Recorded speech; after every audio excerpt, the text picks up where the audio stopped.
I was sprinting down those sterile hospital corridors, my wet shoes squeaking against the polished floors, my heart hammering so hard I thought it might burst through my chest. My husband, my Daryl, was in intensive care. A car accident, they'd said. Critical condition. I needed to see him. I needed to hold his hand and tell him everything would be okay, even if we hadn't been okay for months. But then she appeared, a nurse with kind eyes and an urgent grip on my arm. "Hide," she whispered, her voice barely audible over the beeping monitors and distant announcements. "Now. "Trust me." Before I could ask why, before I could protest, she was guiding me, almost pushing me, into the adjacent room. My mind was spinning. What was happening? Was Daryl worse than they told me? Was he? "Just wait," she breathed, positioning me behind a partially open door. "You need to see this." Through that narrow crack, I watched a woman enter my husband's ICU room. She wasn't a doctor. She wasn't a nurse.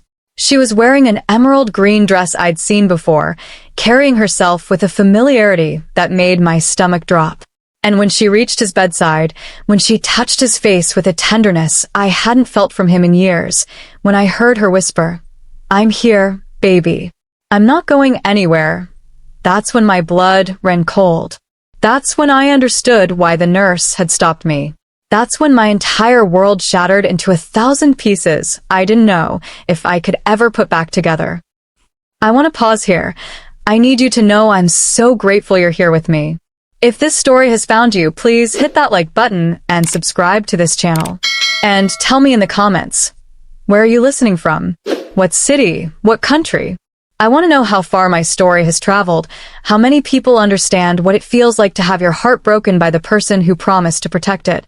Your support means everything to me. My name is Edna Simons. I'm 53 years old, and until 3 months ago, I thought I knew exactly who I was. A devoted wife, a woman who'd built her entire adult life around one man, one promise, one future that we were supposed to share. But I'm getting ahead of myself.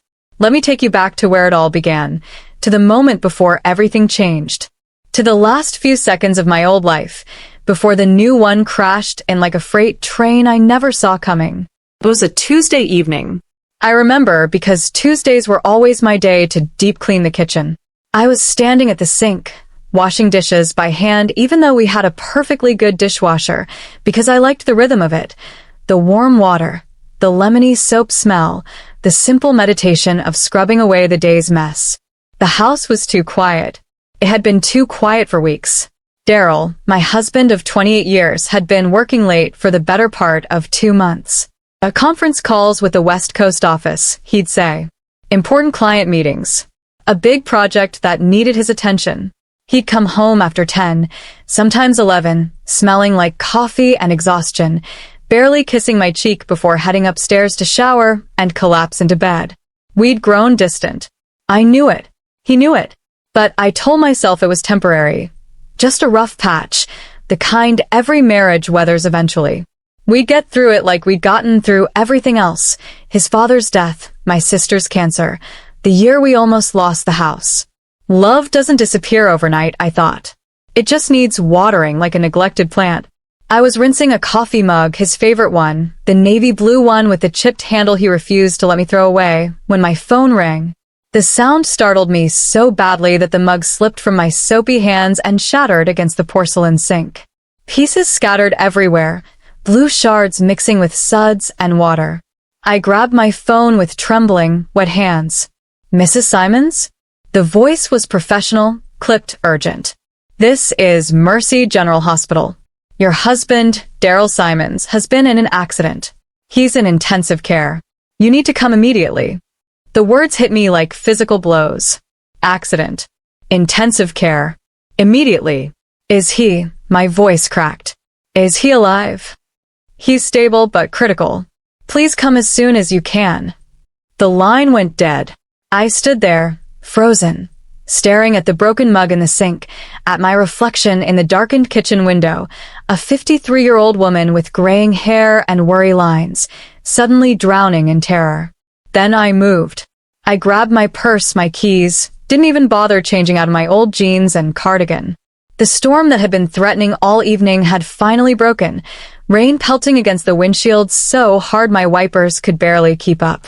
I drove like a woman possessed, every red light an eternity, every slow driver an obstacle between me and the man I loved. Because despite everything, despite the distance, despite the late nights and the growing silence between us, I loved him. 28 years of marriage doesn't just evaporate. 28 years of shared meals and shared dreams and shared disappointments creates roots too deep to simply pull up. I loved him, and he was hurt, and nothing else mattered. Or so I thought. If only I'd known what was waiting for me in that hospital room. If only I'd known that the real accident, the real devastation, had nothing to do with twisted metal and broken glass. But I didn't know. Not yet. I was still Edna Simons, the devoted wife, rushing through a storm to save her husband. I had no idea I was about to discover I was the only one who needed saving. The automatic doors of Mercy General Hospital slid open, and the smell hit me first, that sharp, sterile antiseptic scent that seems to coat your throat and lungs, the smell of illness and emergencies and lives hanging in the balance.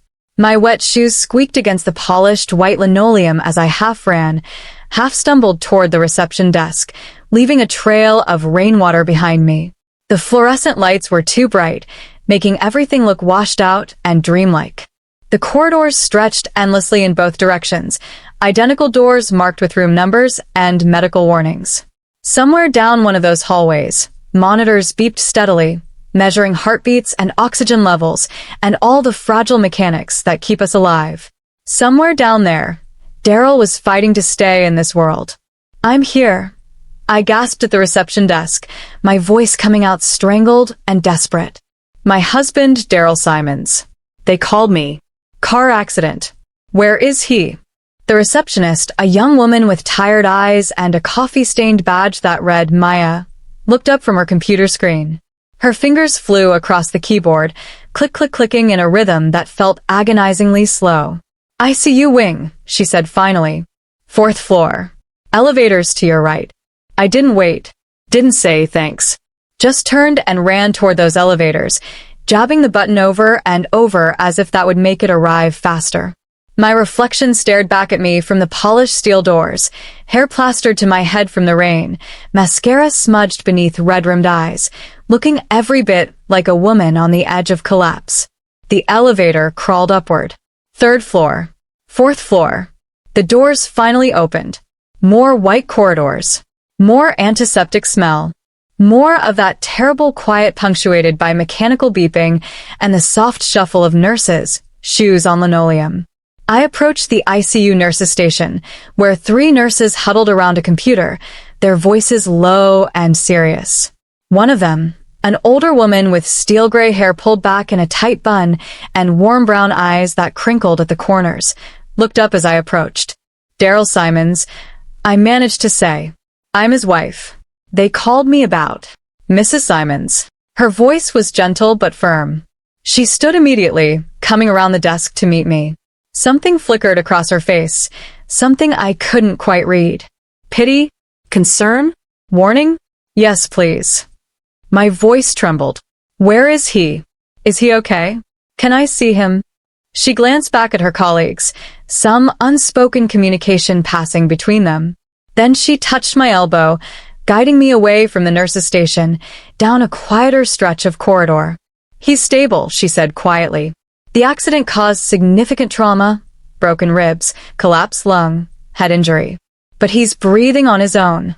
He's going to recover." Relief flooded through me so powerfully, I nearly collapsed. "Thank God. Thank God."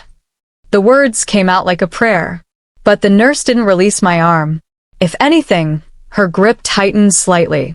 "Mrs. Simons," she said, her voice dropping even lower. "Before you go in there, I need to tell you something. I need you to listen carefully." My heart, which had just begun to slow, kicked back into overdrive. What? "What's wrong? Is there something else? Internal bleeding? Brain damage?" "No, nothing." She shook her head, but her eyes held something complicated, compassion mixed with discomfort, as if she was about to deliver news she wished she didn't have to share. Medically, he's stable. But there's a situation. A complication. I don't understand. The words came out barely above a whisper. She looked around, making sure no one else was within earshot. Her next words came out in a rush, as if she'd been holding them in, and they desperately needed to escape. There's someone in his room right now. A woman. She arrived about 20 minutes ago, said she was his. The nurse paused, choosing her words carefully. His partner. She had all his information. His medical history. His insurance details. Things only someone very close would know. The floor seemed to tilt beneath my feet. His partner? What is that? I'm telling you this because I've been a nurse for 32 years. She interrupted gently. I've seen this scenario play out more times than I can count. And every time, the wife walks in unprepared, and the devastation. She stopped herself. You deserve to know what you're walking into. My mouth went dry. My hands started trembling. Are you saying? I'm saying you should wait. Just for a moment. Her hand was still on my arm, steadying me. Let me put you in the family consultation room next door. Just for a minute. Let me check on the situation first. But even as she said it, I heard voices coming from one of the rooms ahead. A woman's voice, low and tender, saying something I couldn't quite make out. And then, God help me, I heard Daryl's voice, weak but unmistakable, responding. The nurse heard it too. Her expression shifted, decisive, protective. Come with me. Right now. Please trust me. She was already moving, opening the door to an adjacent room, some kind of observation or consultation space with medical equipment, and a partially open doorway that connected to the next room. Daryl's room. Stay here, she whispered urgently. Stay quiet. You need to see this. You need to know. Know what? But even as I asked, part of me already understood. Part of me had known for weeks, maybe months, but had been too afraid to look directly at the truth. The nurse positioned me behind the door, where I could see through the crack without being seen. Her hand squeezed my shoulder once, a gesture of solidarity, of sympathy, of apology for what I was about to witness. I'm sorry, she breathed. I'm so sorry. And then she stepped back, leaving me there in the shadows, my heart thundering in my ears, my whole body shaking as I pressed closer to that crack in the door. That's when I saw her. A woman in an emerald green dress, standing beside my husband's hospital bed, her hand stroking his face with an intimacy that made my stomach turn inside out. That's when I heard her speak. That's when my marriage, my entire life as I knew it, ended. But the worst part, the absolute worst part, I recognized her immediately. Through that narrow crack in the doorway, I could see everything with terrible, crystalline clarity. Daryl lay in the hospital bed, surrounded by machines that beeped and hummed and monitored every function of his battered body. Tubes snaked from his arms, delivering fluids and medications through 4 lines. An oxygen mask covered his nose and mouth, fogging slightly with each labored breath. His face was bruised, swollen on one side, a bandage wrapped around his head where they must have stitched something closed. He looked vulnerable. He looked broken. He looked like a man who needed his wife. But his wife was hiding in the shadows, watching another woman play that role. She stood beside his bed with a familiarity that made my chest constrict. Her hand rested on the metal railing, fingers curled around it possessively, as if she had every right to be there. As if this was her place, her man, her crisis to navigate. The emerald green dress she wore was elegant, professional, the kind of thing you'd wear to an important meeting or a dinner where impressions mattered. Her dark hair fell in soft waves around her shoulders. Even from behind, even in profile, I knew exactly who she was. Rhonda Fletcher, office manager. The woman Daryl mentioned casually over dinner sometimes. Rhonda handled the scheduling conflict, or Rhonda ordered lunch for the team meeting. Always just Rhonda, just a coworker, just part of the background noise of his work life. Except she wasn't just anything. I watched as she leaned closer, her free hand reaching out to touch his face, not the clinical touch of a nurse checking vitals, but the tender caress of someone who'd touched that face before, many times, in much different circumstances. Her thumb traced along his jawline, careful to avoid the bruises. Then she bent down, pressing her lips to his forehead in a kiss that lasted several heartbeats, too long to be anything but intimate. My hand flew to my mouth, stifling the sound that wanted to escape, something between a gasp and a sob. Daryl's eyes fluttered open behind the oxygen mask. Even injured, even medicated, his gaze found her immediately. And the look in those eyes, God, the look in those eyes, was the same way he used to look at me decades ago when we were young and everything was possible. Recognition. Relief. Love. He tried to speak, but the mask muffled his words. Rhonda shushed him gently, her fingers threading through his hair, the hair I'd been cutting for him every 6 weeks for 28 years. Don't talk, baby, she murmured, her voice carrying through the quiet room. You need rest. I'm right here. I'm not going anywhere. Baby. She called him baby. The word hit me like a physical blow, stealing the air from my lungs. Behind me, I heard the nurse enter quietly, closing the outer door so no one in the hallway could see me falling apart. She stood beside me, her presence a silent support, and together we watched this nightmare unfold. Rhonda pulled a chair closer to the bed, settling into it as if she'd done this before, as if sitting vigil at Daryl's bedside was just another Tuesday evening for her. She reached into her purse and pulled out her phone, scrolling through something before holding it up for him to see. I couldn't make out the screen from where I stood, but I saw his reaction. The way his eyes softened, the way his hand lifted slightly despite the four, as if reaching for the phone, for her, for whatever memory they were sharing. Remember this? She said softly. From last month. Before all this.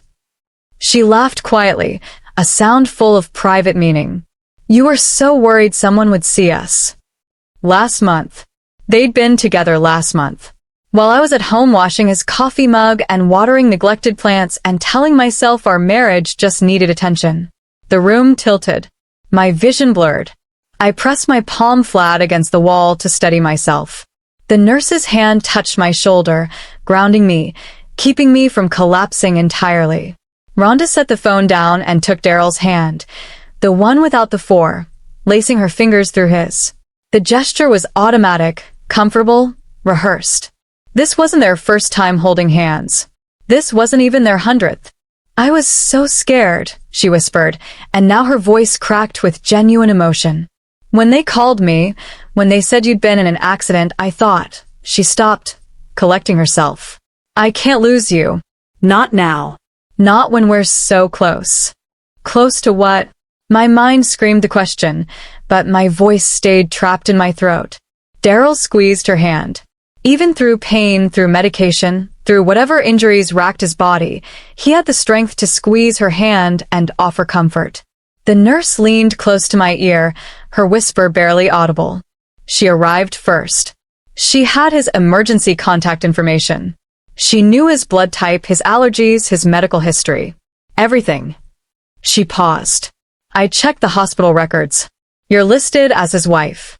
But she's listed as his healthcare proxy. Healthcare proxy. The words didn't make sense. Couldn't make sense. He changed it, the nurse continued gently.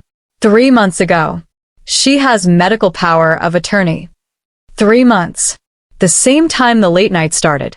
The same time the distance crept in like fog, gradual and suffocating. 3 months he'd been planning. 3 months he'd been rewriting our future, erasing me piece by piece, replacing me with her. In the other room, Rhonda was leaning forward again, her forehead resting gently against his, a gesture so intimate, so tender, it made my knees buckle. I love you, she whispered. We're going to get through this. Together, okay? Just like we planned. And Daryl, my husband, the man who'd promised to love and cherish me until death do us part, nodded against her. The nurse caught me as my legs finally gave out, lowering me carefully into a chair I hadn't even noticed was there. My whole body was shaking, tears streaming down my face in hot, silent rivers. I'm sorry, the nurse said again, her voice thick with sympathy. I'm so sorry. But you needed to know. You needed to see. She was right. I did need to see. Because now I understood. Now I knew. The man in that hospital bed wasn't my husband anymore. He hadn't been for months. And the woman holding his hand, whispering promises and declarations of love, she wasn't stealing him.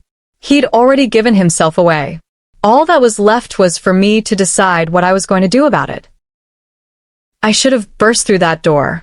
I should have stormed in there and demanded answers, confronted them both, made a scene that would echo through every corridor of Mercy General Hospital. But I didn't move.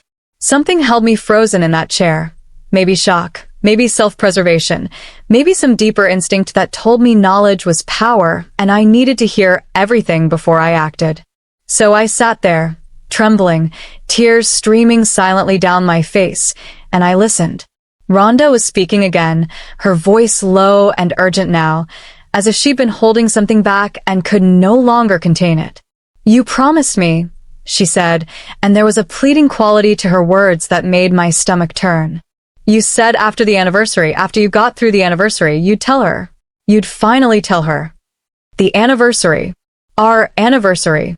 It had been 6 weeks ago.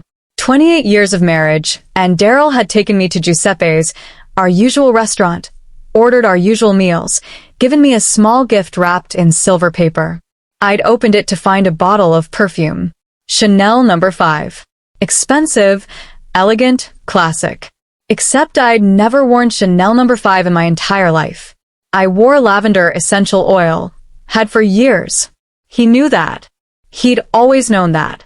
But apparently, someone else wore Chanel No. 5. The realization hit me like ice water. That perfume hadn't been for me at all.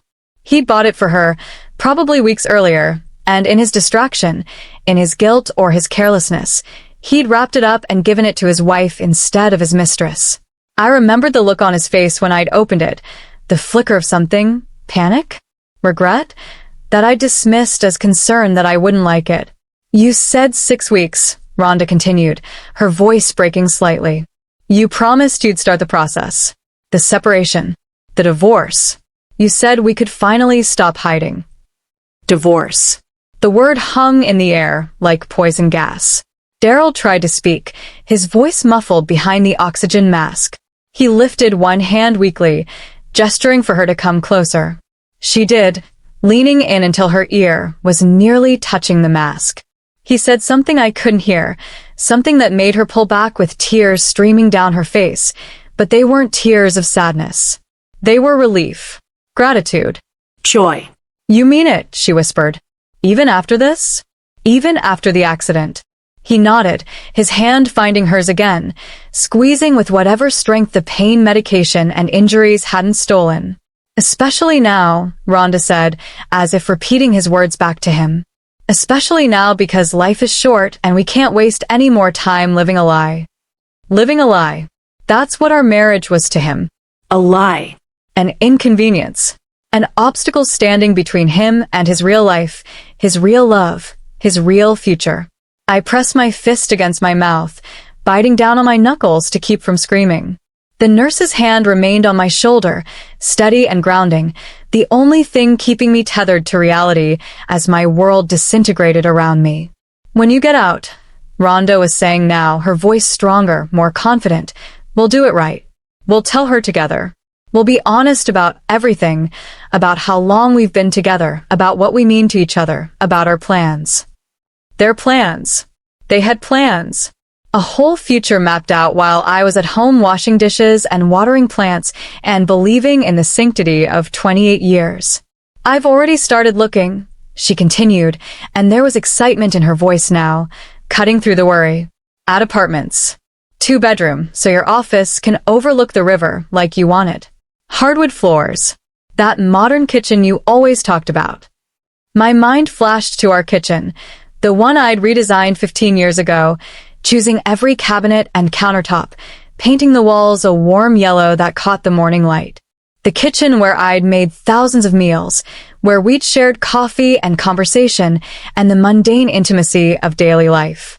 Apparently, he'd always wanted something different. Someone different. Rhonda leaned forward, pressing another kiss to his forehead, then his cheek, then, carefully, tenderly, to the edge of his lips where the oxygen mask didn't quite cover. "I love you," she whispered for the second time. "I've loved you since the Christmas party. Since you asked me to dance, and I just knew my whole life was about to change." The Christmas party. 2 years ago. Our office threw it every December, and I'd stayed home with a migraine while Daryl went alone, came back late smelling like wine and peppermint. 2 years. They'd been together for 2 years. Not months. Years. How many late nights? How many client meetings and conference calls and business trips had actually been dates, weekends away, stolen hours in her apartment or hotel rooms? How many times had he come home to me, kissed my cheek, climbed into our bed, while his mind was still with her? My whole body was shaking now, violent tremors I couldn't control. The nurse pressed a tissue into my hand, but I couldn't even lift it to my face. The tears just kept falling, soaking into my collar, dripping onto my clenched fists. In the other room, Rhonda was settling back into her chair, pulling it even closer to the bed, her hand never leaving his. "Rest now," she said softly. "I'll be right here. I'm not going anywhere. Not ever again." The machines beeped their steady rhythm. The oxygen hissed. And somewhere in that clinical symphony, my marriage breathed its last breath. I could burst in now. I could confront them. I could make them face me, face what they'd done, face the devastation they'd caused. But something stopped me. Some survival instinct, some strategic voice in the back of my mind that whispered, "Not yet. Not like this. If you're going to lose everything, at least lose it on your terms." So I stayed hidden. I stayed silent. And I started planning. 20 minutes later, Rhonda finally stood to leave. I watched through the crack as she gathered her purse, checked her phone, smoothed down her emerald green dress. She leaned over Daryl one final time, whispering something I couldn't hear, kissing his forehead with a tenderness that made fresh tears burn behind my eyes. "I'll be back tomorrow," she said, loud enough for me to catch. "First thing. Before work. I'll bring you real coffee, not that hospital garbage." She knew how he liked his coffee. Of course she did. She squeezed his hand one last time, then turned and walked toward the door. I shrank back instinctively, pressing myself against the wall, holding my breath as her footsteps passed by the consultation room where I hid. The nurse beside me tensed, ready to intervene if Rhonda somehow discovered me. But she didn't. She just walked past, her heels clicking against the linoleum, fading down the corridor toward the elevators. We waited in silence until we heard the distant ding of the elevator doors opening, closing, until we were certain she was gone. The nurse turned to me, her expression a mixture of sympathy and concern. "What do you want to do?" What did I want? I wanted to rewind time. I wanted to unknow everything I just learned. I wanted to wake up from this nightmare and find myself back in my kitchen, washing dishes, blissfully ignorant. But that wasn't an option. "I'm going in," I heard myself say. My voice sounded strange, hollow, like it belonged to someone else.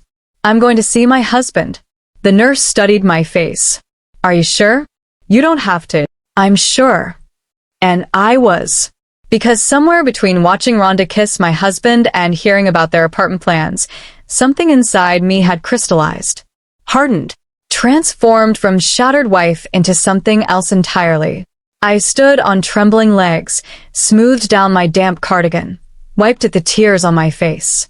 Then I stepped out of the consultation room and walked the few feet to Daryl's door. I knocked softly, then pushed it open. "Daryl." My voice cracked perfectly, not because I was acting, but because the emotion was real, just redirected. "Oh my God, Daryl."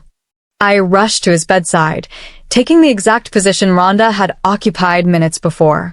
My hands reached for his face, for his hand, with the same desperate tenderness she'd shown. But mine was 28 years in the making. Mine had history. Mine had earned the right to be there. His eyes widened when he saw me. Even through the pain medication, even through the fog of his injuries, I saw it, genuine surprise. Shock even. "Edna," he managed to say, his voice muffled behind the oxygen mask. "You're here.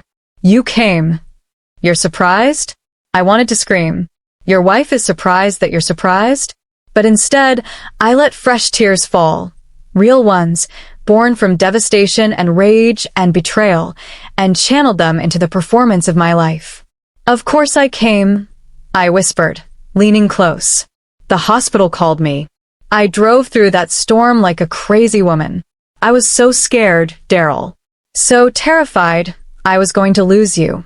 Was that guilt flickering across his bruised face? Shame? Or just the discomfort of a man caught between two worlds, two women, two versions of himself? I'm okay, he said weakly. Banged up, but okay. What happened? I pulled the chair closer, settling into it, claiming my territory. They said an accident, but they didn't give me details. Were you working late? Was it on your way home? I watched him calculate behind those injured eyes. Watched him decide which lie to tell, which story would hold up under scrutiny. Client meeting, he said finally. Ran late. Was heading home. Another car ran a red light. Lies built on lies. I wondered if the accident had even happened that way, or if he'd been leaving Rhonda's apartment, distracted by goodbye kisses and promises of tomorrow. Thank God. I breathed, squeezing his hand. Thank God you're alive. I don't know what I'd do without you, Daryl. After 28 years, you're my whole world. You know that, right? Something flickered in his expression. Discomfort, definitely. Maybe guilt. Maybe he was realizing, for the first time, the magnitude of what he was about to destroy. Or maybe he just didn't want to deal with my devotion when his heart belonged to someone else. You should rest, he said, and I could hear the dismissal in his tone. It's late. The drive home. I'm not going anywhere. I said it firmly, echoing Rhonda's exact words from earlier. I'm staying right here. They have those fold-out chairs. I'll sleep in the corner. I need to be here when the doctors make their rounds tomorrow. I need to know everything about your treatment, your recovery, your care. I saw the panic flash across his face. Rhonda was coming back tomorrow morning. First thing. Before work. You don't have to, he started. Yes, I do. I leaned forward, taking both his hands now, looking directly into his eyes with all the love and devotion a wife of 28 years could muster.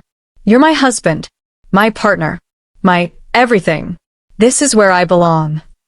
The machines beeped steadily between us. The oxygen hissed.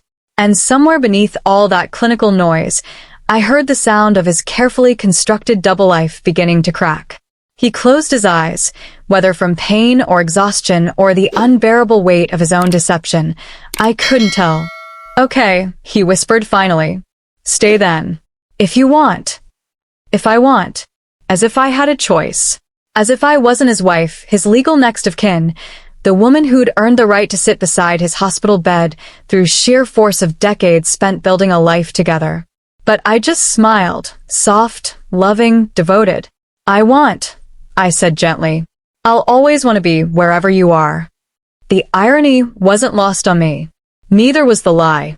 Because the woman sitting in that hospital chair, holding her husband's hand, whispering words of comfort and devotion, she wasn't the same Edna Simons who'd rushed through a storm an hour ago.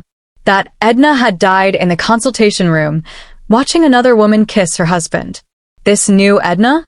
She was something else entirely. She was a woman with a plan. And the performance had only just begun. The next 5 days were a masterclass in performance art. I arrived at the hospital every morning at 7, always before Rhonda could make her promised appearances. I brought Daryl fresh pajamas, magazines, his favorite snacks from home. I fluffed his pillows, adjusted his blankets, spoke with his doctors, took detailed notes about his medications and recovery timeline. I played the devoted wife so convincingly that even the nurses, including the one who'd shown me the truth, looked at me with something like admiration. But I saw everything. I noticed everything.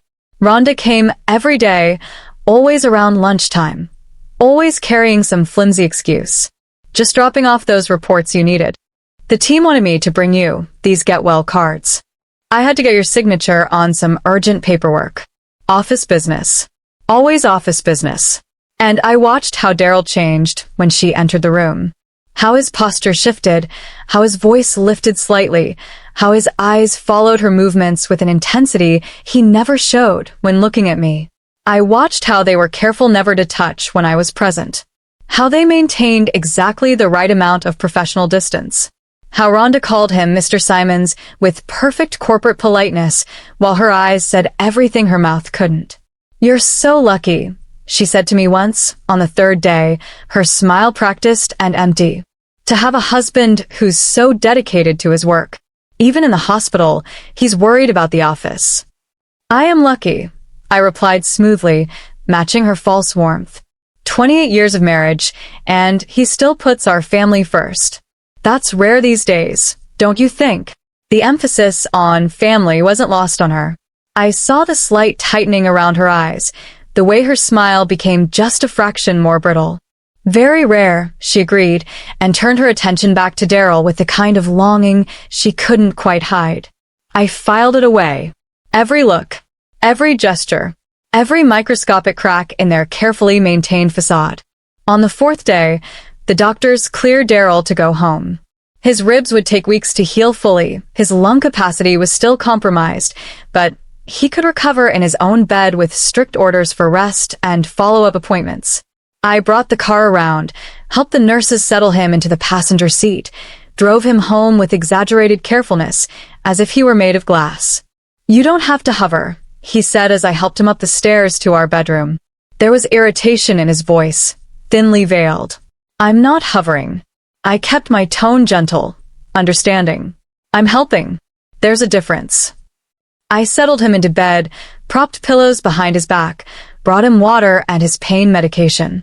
I pulled the curtains to dim the afternoon light, turned on the small fan he liked for white noise. "Do you need anything else?" I asked.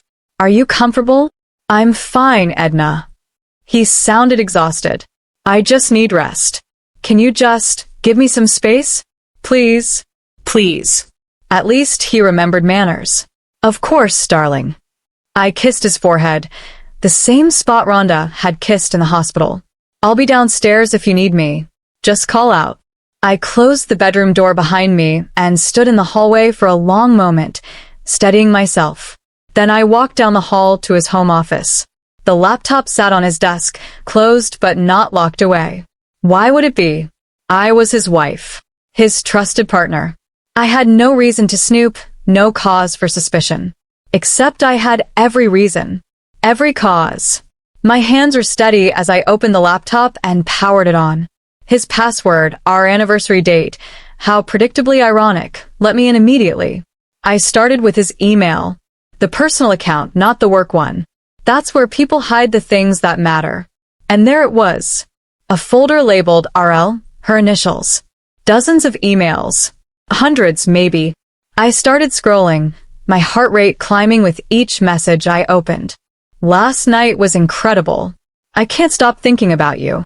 2 more weeks until the conference in Miami. 2 whole nights without hiding. I'm counting down. I bought that lingerie you liked. Can't wait to show you." The dates went back 2 years. 2 years of declarations, of stolen moments, of detailed plans and intimate confessions. I opened a document folder next. Found photos. So many photos. Them at restaurants I'd never been to. Them on beaches I'd never seen. Them in hotel rooms, wrapped around each other, smiling with the kind of joy I hadn't seen on Daryl's face in years. Receipts folder. Jewelry purchases, a bracelet, earrings, a necklace. Amounts that made my stomach turn. Money from our joint account, I realized. Money I'd thought was going toward client dinners and work expenses. Hotel receipts. Dozens of them. The Riverside Inn. The Grand Harbor Hotel. Places right here in our city, just miles from our home. While I was washing his coffee mug, he was checking into hotels with her. I opened his text messages next. Saved conversations with Office, Rhonda, that were anything but professional. "Miss you already. Bed feels empty without you. Can't wait until this is all over and I can wake up next to you every morning." She's watching that cooking show again. I'm counting the minutes until I can leave. That last one was from 3 months ago. A Thursday evening. I remembered that night. I'd made his favorite dinner, pot roast with carrots, and we'd watch television together on the couch while I rubbed his feet. He'd been texting her, Complaining about me. counting minutes until he could escape. I should have felt devastated. I should have collapsed under the weight of all this evidence, all this betrayal. But instead, I felt something else entirely. Something cold. Something calculated. Clarity. I pulled out my phone and started taking pictures. Every email, every text, every receipt, every photo. I created a folder on my cloud storage, labeled it simply evidence, and uploaded everything systematically, methodically. I checked his calendar next. Found entries marked dentist and gym that corresponded with hotel receipt dates. Found late meeting entries that matched romantic restaurant receipts. Screenshot. Upload. Document. I was building a case. Not just for a divorce, though that was coming, but for something more. Something that would ensure I wasn't left with nothing after 28 years of devotion. An hour passed. Then 2. Upstairs, I heard the floorboards creak, Daryl moving around, probably heading to the bathroom. I closed the laptop quickly, returned it to exactly the position I'd found it, and slipped out of the office. By the time he called down the stairs, I was in the kitchen preparing dinner, the picture of domestic normalcy.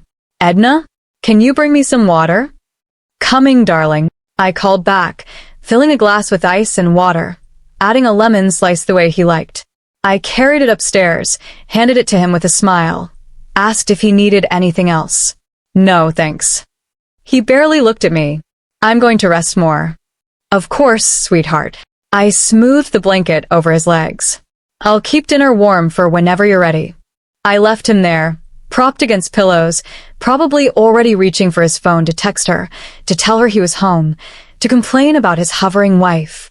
And I went back downstairs, back to the evidence, back to building the fortress that would protect me when this house of cards finally collapsed. The victim had left the building. The strategist had taken her place. And she was just getting started. 3 weeks later, Daryl was nearly back to normal. The bruises had faded to yellowish shadows. His ribs still ached, but he could move without wincing. The doctors had cleared him to return to work part-time. I'd spent those 3 weeks being the perfect wife, cooking his favorite meals, doing his laundry, driving him to follow-up appointments, never asking questions, never showing suspicion, just devotion, pure and unwavering. And every night, while he slept, I gathered more evidence. Bank statements showing cash withdrawals, credit card bills with charges at jewelry stores and lingerie boutiques, a second phone, an actual second phone, I'd found hidden in his gym bag, filled with texts and photos I couldn't even look at without feeling physically ill. But I looked anyway. I documented everything, because I knew what was coming. On a Tuesday morning, I made Daryl his coffee, extra strong, the way he liked it, and sat across from him at the breakfast table. I need to talk to you, I said, keeping my voice light, casual, about something at your office. He looked up from his phone, probably mid-text to Rhonda. What about it? I need to drop off some documents. The lie came easily now. For the insurance company. About your accident. They need signatures from your employer, some kind of workers' compensation form verification. It was pure fiction, but it sounded plausible. He frowned slightly. Can't you just mail them? They need original signatures. In person. It's bureaucratic nonsense, but apparently it's required. I shrugged. I called ahead. Your regional director, Mr. Keller, said he'd be available this afternoon around 2. I figured I'd just swing by, get everything signed, and be done with it. The name Mr. Keller made him pause. His boss's boss. A man whose approval mattered, whose opinion carried weight. Why does it need to go that high up? Daryl asked carefully. Because it's about liability and insurance. They want someone senior. I sipped my coffee, perfectly calm. It'll take 10 minutes. I'll be in and out. You don't even have to be there. But I saw the worry flicker across his face. The calculation. The concern that I'd be in his office, in his territory, potentially near Rhonda. Actually, he said slowly, I should probably be there. For the signatures. Professional courtesy. Perfect. Exactly as planned. If you're feeling well enough, I said, all concern. I don't want you overdoing it. I'm fine. He was already standing, already moving toward the stairs to get dressed. 2 o'clock, you said? 2 o'clock sharp. I arrived at his office building at 1:45, carrying a leather folder that looked appropriately official. The kind of folder that might contain insurance documents and forms requiring signatures. Except it didn't contain insurance documents. It contained 2 years of evidence. Printed emails, bank statements, hotel receipts, screenshots of text messages, photos of Daryl and Rhonda at restaurants, on beaches, in hotel rooms. It contained the truth. The receptionist directed me to Mr. Keller's office on the 4th floor. I took the elevator up, my heart steady, my hands calm. I'd rehearsed this moment 100 times in my mind. Mr. Keller was waiting in his office, a spacious room with windows overlooking the city. He was in his mid-50s, gray hair, expensive suit, the kind of man who'd built his career on reading people and situations.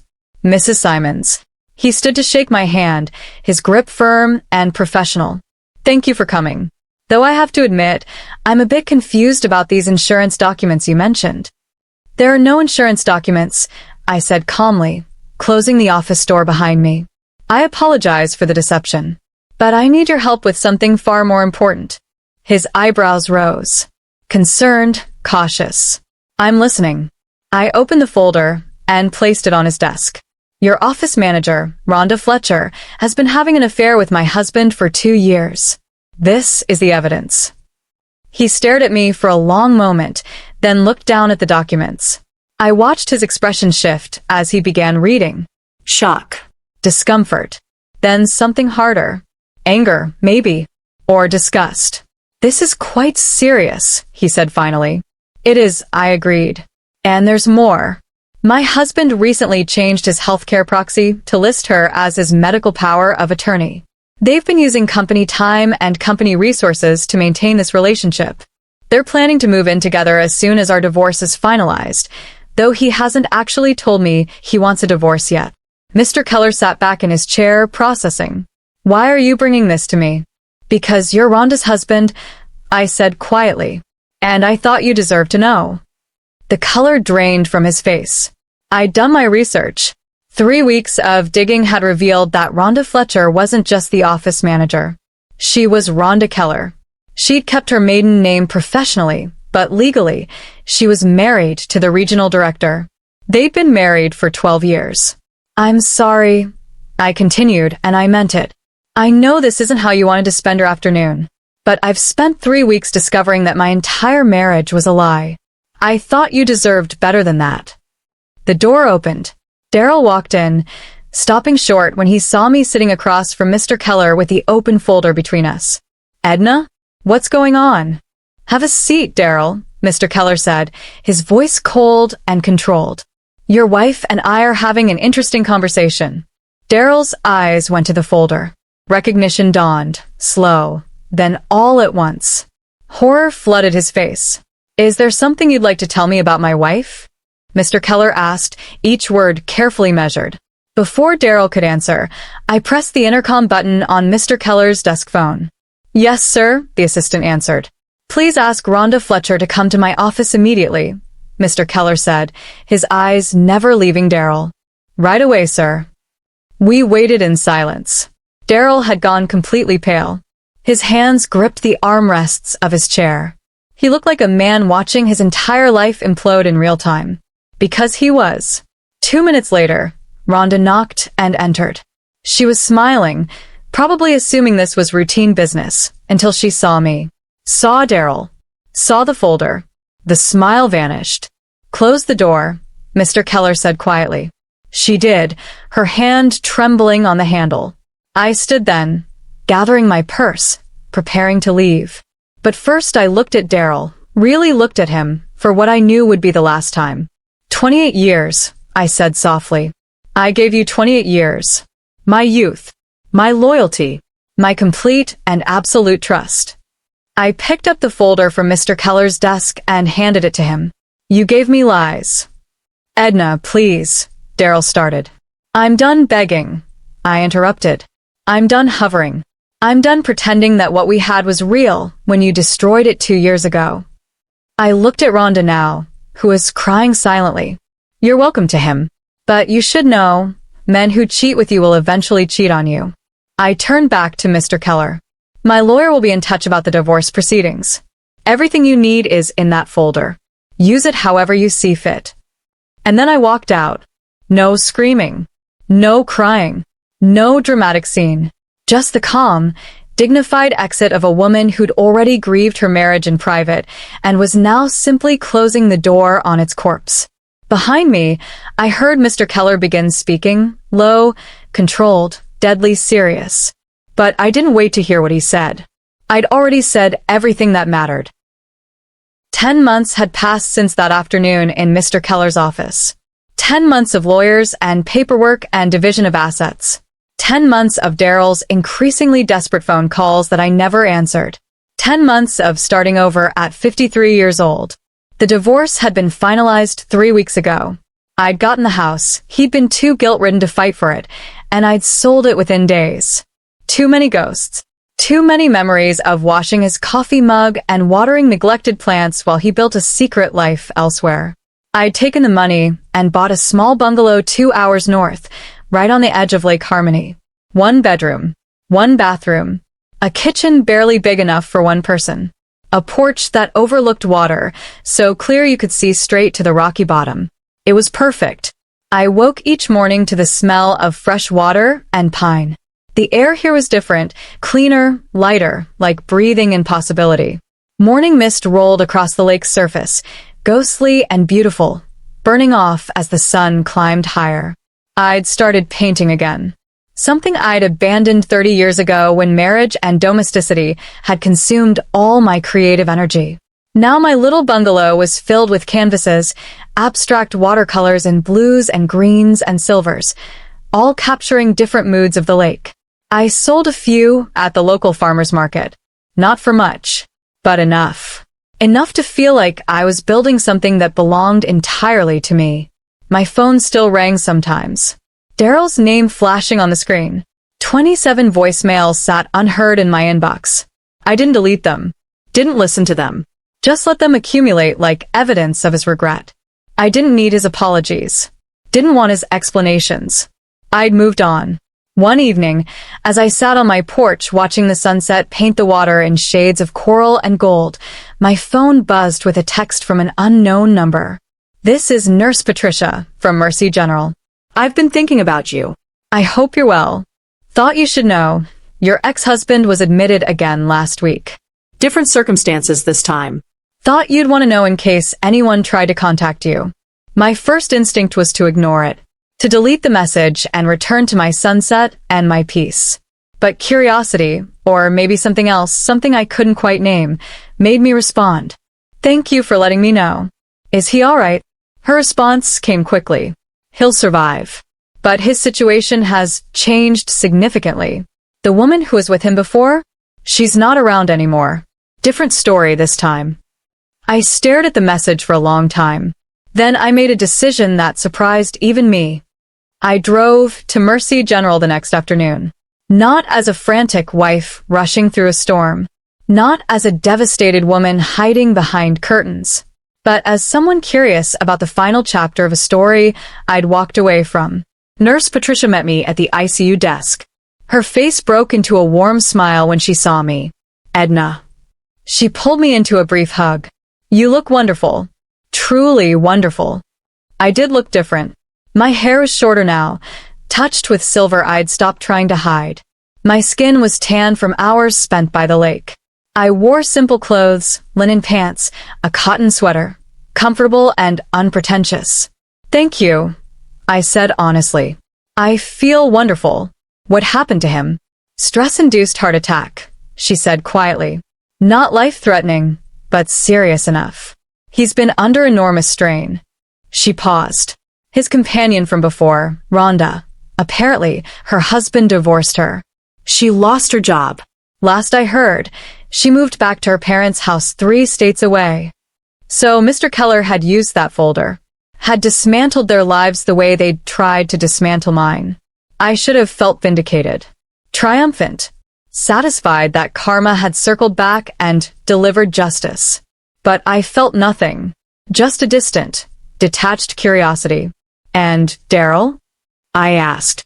Alone. Patricia's voice was gentle. He asks for you constantly.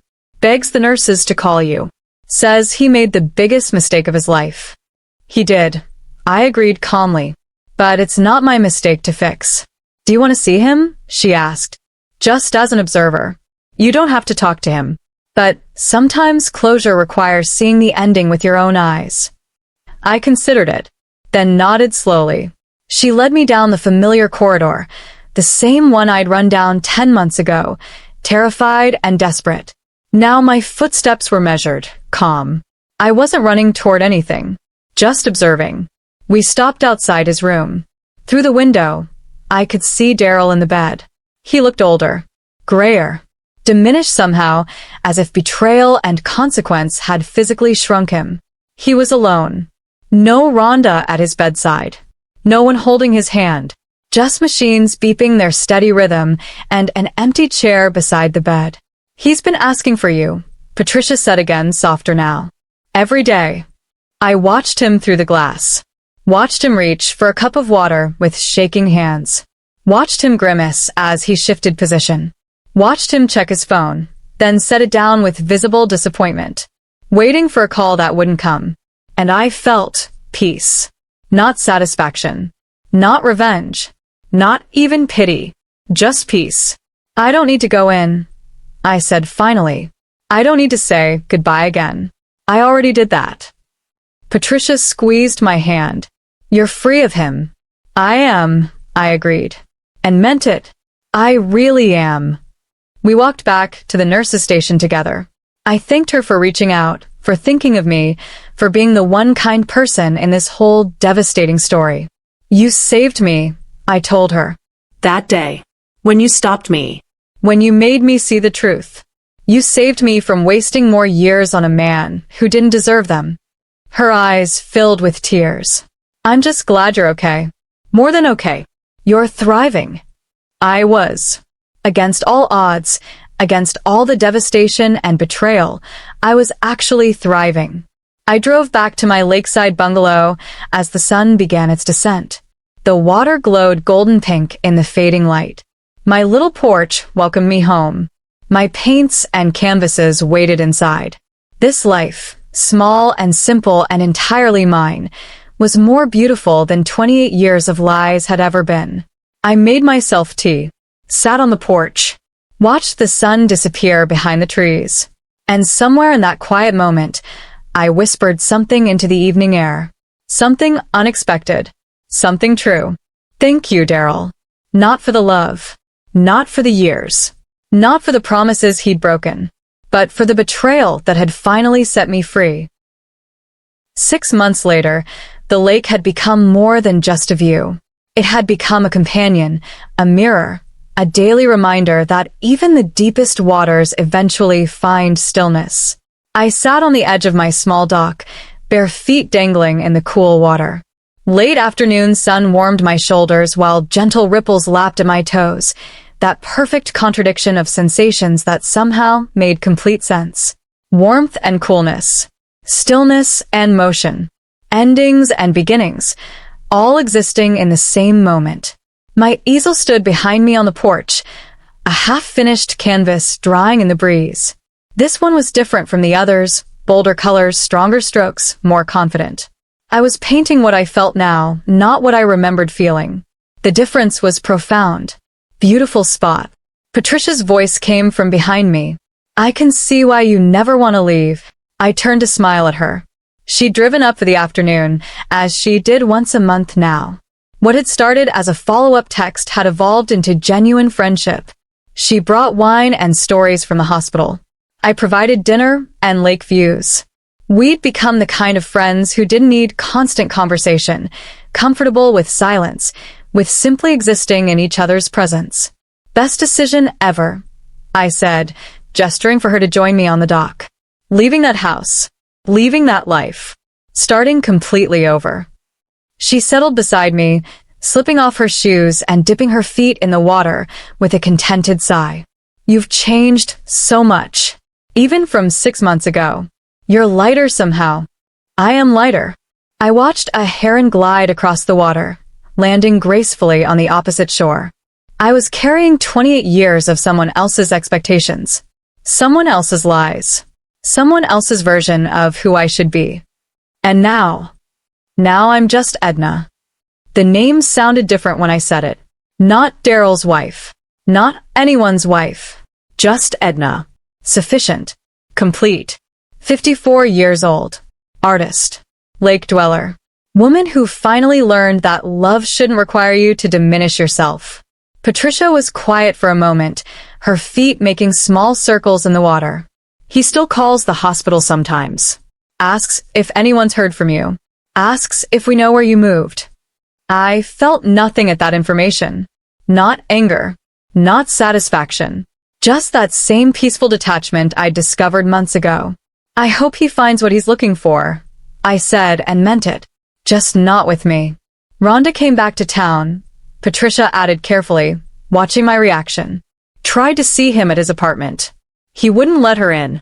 Apparently, he told her he'd made a terrible mistake. That she wasn't worth losing his marriage over. I almost laughed. Not cruelly. Just at the absurdity of it all. He still thinks the problem was choosing wrong, I said. He doesn't understand that the problem was the choosing itself. The lying. The betrayal. You can't build anything real on that foundation. Some people never learn, Patricia agreed. Some people don't. I pulled my feet from the water, tucking them beneath me. But I did. I learned that I'd spent almost 3 decades making myself smaller so someone else could feel bigger. I learned that devotion without reciprocity isn't love. It's just slow disappearance. The sun was lower now, painting everything golden. The water reflected it back, doubled brilliance, doubled beauty. I learned that starting over at 53 isn't failure. I continued. It's courage. Every single day I wake up here, alone, and feel more whole than I ever did sharing a bed with someone who wished I was someone else. Patricia reached over and squeezed my hand. I'm proud of you. You know that, right? I'm proud of me too.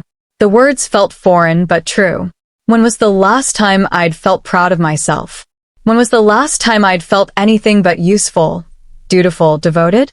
We sat in comfortable silence as the sun continued its descent. I thought about that night 10 months ago, standing in a hospital corridor, watching my marriage die through a crack in a door. How completely shattered I'd felt. How certain I was that I'd never recover. And yet here I was. Not just recovered. Transformed. You know what the strangest part is?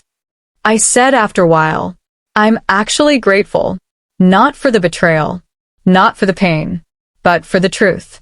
For finally seeing clearly what I'd been refusing to see for years. That takes incredible strength, Patricia said softly. Or maybe just exhaustion. I smiled. Maybe I just got tired of carrying weight that was never mine to carry. His choices. His guilt. His double life. I spent so long trying to be enough for him that I forgot to be enough for myself. The heron took flight again, wings spreading wide, rising effortlessly into the air. I watched it disappear into the tree line. I whispered something that day. I admitted. After I saw him in the hospital. After I realized I felt nothing but peace. What did you whisper? I turned to meet her eyes. Thank you, Daryl. For showing me I deserved better. For breaking my heart so badly that I had no choice but to rebuild it. For loving someone else enough that I finally learned to love myself. Patricia's eyes glistened with unshed tears. That's beautiful, Edna. It's true. I stood, offering her my hand, pulling her up beside me. Want to help me finish that painting? I'm calling it liberation. It needs one more element. Something bright. Something hopeful. I'd love that. We walked back to the porch together, our wet footprints marking the weathered wood. The canvas waited, blues and greens and silvers, but with space in the upper corner for something more. I picked up my brush, dipped it in golden yellow paint, and added a sunrise breaking through dark clouds. Not a sunset. A sunrise. Because that's what this was. Not an ending. A beginning. The water lapped softly at the dock pilings. The breeze carried the scent of pine and possibility. And somewhere deep inside my chest, where a 28-year-old wound had finally healed, I felt something I hadn't felt in decades. Wholeness. Completeness. The profound peace of a woman who'd lost everything and discovered she'd actually found herself. I'd spent 28 years being Daryl's wife. Now I was spending the rest of my life being Edna. And she, this woman with silver-touched hair and paint-stained fingers and a small bungalow on a quiet lake, she was more than enough. She was everything. If you're watching this and you've ever felt betrayed, ever felt diminished, ever felt like you gave everything and received nothing in return, please know this. You are not broken. You are not too much or not enough. You are simply waiting to discover the version of yourself that exists when you stop shrinking to fit someone else's expectations. Tell me in the comments where you're watching from. Tell me your story if you want to share it. Tell me you survived. Tell me you're thriving. Because we do survive. We do thrive. We do learn to love ourselves more than we ever loved the people who couldn't see our worth. And if this story resonated with you, please like and subscribe. It encourages me to keep bringing more stories like this. On the screen, you can see 2 new life stories that I highly recommend. There's so much more on my channel. See you in the next life story. With love and respect.